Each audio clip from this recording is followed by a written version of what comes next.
الرحيم نحمده ونصلي ونسلم على حبيبه الكريم وعلى آله وصحبه أجمعين ومن تبعهم بإحسان إلى يوم الدين.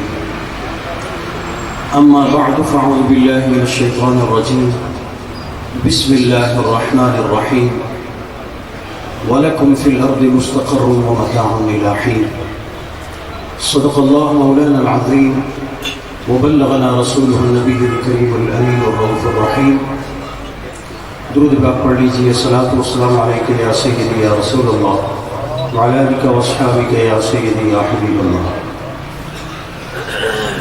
محفل پاک میں موجود جملہ حضرات علماء کرام، مشائخ اعظام اور سامعین گرامی، ایک ایک کا نام لینے کا وقت نہیں ہے. بہت ہی اونچی اونچی ہستیاں یہاں بیٹھی ہوئی ہیں، اور بالخصوص صاحب سجادہ صاحبزادہ کوکب سلیم چشتی صاحب. جملہ سامعین السلام علیکم ورحمۃ اللہ وبرکاتہ. آج کی یہ چہرم شریف کی محفل جو ہمارے بہت ہی پیارے اور لاکھوں شمع رسالت کے پروانوں کے دلوں کی دھڑکن وسیع الالقاب حضرت علامہ مولانا پیر محمد سلیم چشتی رحمۃ اللہ تعالی علیہ کی اثار ثواب کے لیے جو منعقد کی جا رہی ہے، ظاہر سی بات ہے علماء کا ایک جمع افیر ہے. لمبے چوڑے خطابات کا وقت نہیں ہے، اور قبلہ استاد جی بھی غالباً تشریف لا چکے ہوں گے. میں چند ایک دو باتیں مختصر سی آپ کے سامنے عرض کرنا چاہتا ہوں. آج کے اخبارات میں میرا ایک مضمون بھی ہے، اور تقریباً اسی کا میں خلاصہ سمجھ لیں آپ کے سامنے مختصر الفاظ میں پیش کرنا چاہتا ہوں. میرے بھائیوں، موت ایک ایسی حقیقت ہے کہ جس کا سامنا ہم سب نے کرنا ہے، اور عمومی طور پہ یہ سمجھا جاتا ہے کہ جب انسان مرتا ہے تو سب کچھ ختم ہوتا ہے، اور وہ بالکل مطلب وہ مٹی کا مٹی ہو جاتا ہے. حالانکہ جو موت ہے اس کا ہرگز مطلب یہ نہیں ہے کہ انسان بالکل مر جاتا ہے، مٹ جاتا ہے. وہ ایک قول ہے، الموت جسر یوصل الحبیب الی الحبیب، کہ موت ایک پل ہے کہ جو دوست کو دوست سے ملا دیتا ہے. یہ جو قبر کی پہلی رات ہوتی ہے یہ وصل کی رات ہوتی ہے، اور ایک بندہ مومن کی کے لیے وہ دن بڑی خوشی کا دن ہوتا ہے کہ جب وہ اپنے محبوب سے ملاقات کرتا ہے. اولیاء اللہ کے اعراس منائے جاتے ہیں. فلاں خانقاہ پہ عرس ہو رہا ہے، فلاں جگہ پہ عرس ہو رہا ہے. جو محض ظاہری علم کے حامل لوگ ہیں یا مادیت پرستی میں بہت آگے جا چکے ہیں، وہ یہ سمجھتے ہیں کہ شاید یہ بندہ مٹ گیا، لیکن حقیقت یہ ہے کہ وہ بندہ اور زیادہ مضبوط ہوا ہے. انسان دو چیزوں سے مرکب ہے، ایک اس کے اندر مادیت ہے اور ایک روحانیت ہے. انسان جسم اور روح کا مادہ ہے. انسان کے ساتھ جب تک اس کا جسم ہے وہ مادیت میں گرفتار رہتا ہے، اس کے زندگی میں کسی حد تک مادے کا بھی عمل دخل ہوتا ہے. انسان کو فرشتوں سے اسی لیے افضل قرار دیا ہے کہ فرشتوں کے ساتھ نفس نہیں ہے. فرشتے جو ہیں وہ نفس سے مبرہ ہیں. ان کا ایک ہی کام ہے کہ وہ ہمہ وقت ہر لمحے ہر لحظے اپنے رب کی عبادت میں مشغول اور مصروف رہتے ہیں. لیکن انسان کے ساتھ اللہ سبحانہ و تعالی نے یہ نفس لگایا جو انسان کا بہت بڑا دشمن بھی ہو سکتا ہے اور بہت بڑا دوست بھی ہو سکتا ہے. اگر انسان اس نفس کا تزکیہ نہ کرے، اس کو اپنے حال پہ چھوڑ دے اور نفس کی خواہشات کی پیروی کرنے لگے، تو وہ نفس اس کا سب سے بڑا دشمن ہوتا ہے۔ رمضان شریف کا مہینہ آ رہا ہے، لوگ ایک بات کرتے ہیں کہ یار آپ مولانا لوگ یہ مسائل بتاتے ہو، شیطان قید ہو جاتا ہے، شیطان کو جکڑ دیا جاتا ہے، لیکن اس کے باوجود لوگ کیوں جرم کرتے ہیں، کیوں گناہ کرتے ہیں، کیوں رمضان کا اکرام نہیں کرتے؟ تو یاد رکھیں، انسان کا جو بڑا دشمن ہے وہ اس کے ساتھ ہوتا ہے، اور وہ نفس ہے۔ وہ غالباً یہ بابا بلے شاہ کی روائی ہے کہ کن فیکون جدو فرمایا ادو اسی لیو تھے آسے قالو بلا اسا کرنی سنیا کوئی گونگے ڈورے نہ آسے، اور نفس پلید چا کیتا کوئی مڈو پلید نہ آسے، عشق تیرے ساتھ پاگل کیتا پہلے چنگے بندے آسے۔ یعنی انسان نفس کی وجہ سے بنتا بھی ہے اور بگڑتا بھی ہے۔ اگر نفس امارہ کو کسی کامل کے سامنے پیش کر دے، اپنے آپ کو کسی کامل کے آگے جھکا دے، تو وہی نفس اس کی بلندی کا باعث بنتا ہے، وہی نفس اس کے لیے نفس سے مطمئنہ اور راضیہ مرضیہ بن جاتا ہے۔ لیکن اگر انسان نفس کا غلام ہو جائے تو وہ انسان پھر خسارے میں آ جاتا ہے۔ ہم دنیا میں ہیں، ہمارے ساتھ نفس ہے ہر انسان کے ساتھ، لیکن جب انسان چلا جاتا ہے وہ مادہ اس کی روح سے الگ ہو جاتا ہے، پھر صرف اس کی وہ روح رہتی ہے جو لطیف ہے، جس کی کوئی خواہش نہیں ہے، جو محض اپنے رب کے حکم کی تابع ہوتی ہے۔ اس لیے صوفیاء کرام فرماتے ہیں کہ جب کوئی بھی کامل مومن اس دنیا سے چلا جاتا ہے تو اس کی روحانی پاور اور زیادہ ہو جاتی ہے، اس کی روحانی قوت میں اضافہ ہو جاتا ہے، اور وہ پہلے سے زیادہ سٹرانگ ہو کے اپنے پاس آنے والوں کو اللہ کے حکم سے نوازتا۔ یہ مرشد کی صحبت کا انکار، اولیاء کرام کے آگے زانو تلمس طے کرنے کا انکار، یہ تو ایسا عمل ہے کہ بالکل یہ عقل عام یا کامن سینس جس کو آپ بولتے ہیں اس کے بھی خلاف ہے۔ آپ پوری کائنات کا نظام دیکھیں، اللہ سبحانہ و تعالی نے پوری کائنات کا نظام ایک رابطے کے تحت رکھا ہے۔ اللہ خالق ہے، مالک ہے، قادر ہے، ہر چاہت پہ قادر ہے۔ اللہ کو کسی نبی کی ضرورت نہیں تھی اپنا پیغام ہم تک پہنچانے کی، اللہ کو کسی فرشتے کی ضرورت نہیں تھی اپنا پیغام پہنچانے کی۔ اللہ نے انبیاء کو مقرر کیا، فرشتوں کو مقرر کیا اپنا پیغام پہنچانے کے لیے، حتیٰ کہ انسان کو اس دنیا میں لانے کے لیے والدین کا وسیلہ بنایا۔ وہ تو چاہتا تو ایسے بھی لوگ آ سکتے تھے، لیکن اس نے ایک نظام وضع کیا۔ کسی بھی معاملے میں مرشد کا، استاذ کا انکار کرنا یہ تو بالکل دنیا کی سب سے بڑی جو ہے نا وہ مطلب ایسی بات ہے کہ جس کو مسترد کیا جا سکتا ہے۔ اس لیے میرے بھائیوں، یہ دنیا ایک رابطے کا نام ہے۔ اللہ کے کسی، وہ مولانا روم کی بڑی مشہور بات ہے، انہوں نے کیا کہا تھا جب اللہ کے ایک ولی سے ان کی صحبت ہوئی، دریا کے کنارے بیٹھے ہیں، پڑھا رہے ہیں، طلبہ بیٹھے ہوئے ہیں، قریب سے ایک سائی گزرتا ہے، اللہ اللہ اللہ کی صدائیں لگا رہا ہے، بکھرے ہوئے بال، میلے کچیلے کپڑے، دھول اور غبار سے اٹا ہوا چہرہ،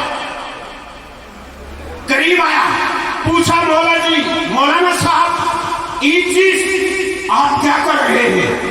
تو ہمارے علماء کی اپنی ایک شان ہوتی ہے، وہ ماشاءاللہ بلکہ اللہ ماشاءاللہ، باقی تو جو آج کل صورت حال آپ کے سامنے ہے، تو اس نے کہا یہ صوفی، یہ پھٹے پرانے کپڑے، یہ میلا کچیلا، یہ گرد و غبار سے آلود چہرے والا، یہ کیا جانے؟ انہوں نے کہا